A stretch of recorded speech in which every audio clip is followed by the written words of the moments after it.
Selamat pagi, perkenalkan nama saya Maria Magdalena Bulantika Indriani dengan NIM 213130. Di sini saya akan mempresentasikan hasil wawancara saya dengan Ketua Stasi dengan judul Profil Resa Pastoral Stasi Keluarga Kudus Tegal Arum, Paroki Santo Petrus dan Paulus Baturaja, Keuskupan Agung Palembang. Proses penelitian saya dimulai dengan menghubungi ketua lingkungan saya pada tanggal 22 Oktober 2021.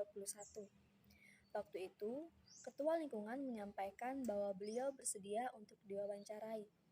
Namun, pada prosesnya, ketika saya berusaha untuk membuat agenda wawancara dengan beliau selalu berhalangan. Beliau mengatakan bahwa beliau belum ada waktu sebab masih bekerja.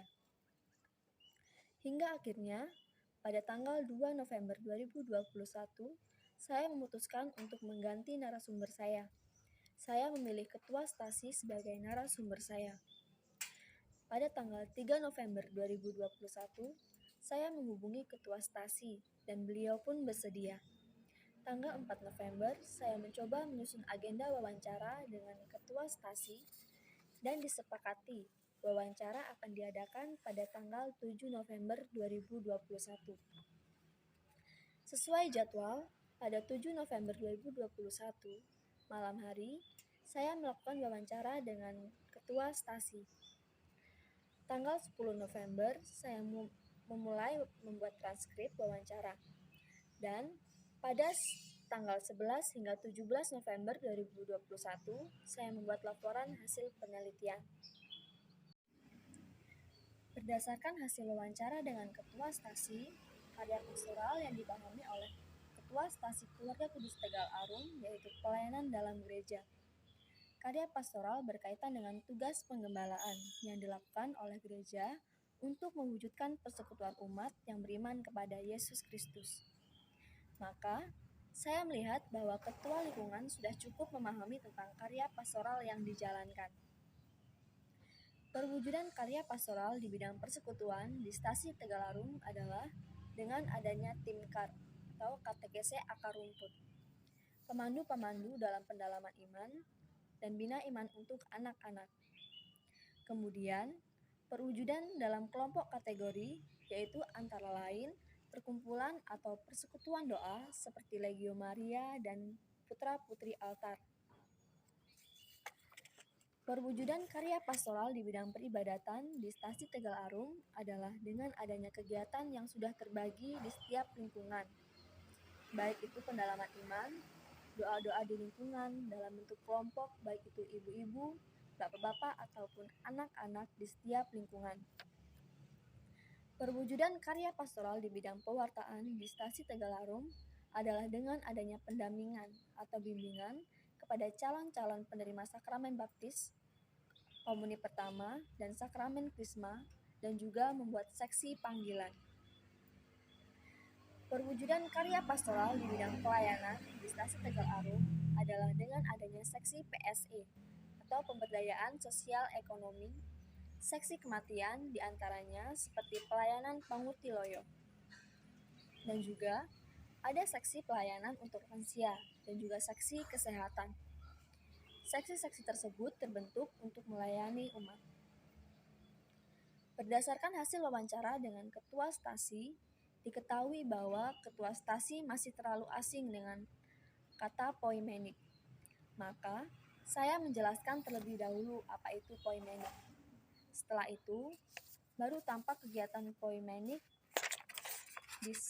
di Stasi Tegal Arum, yakni adanya konsultasi keluarga berkaitan dengan masalah-masalah dalam keluarga, dan juga ada seksi HUB atau hubungan umat beragama, yang tujuannya untuk membuat agama selalu membaik dan juga bisa saling bersilaturahmi dan berkomunikasi.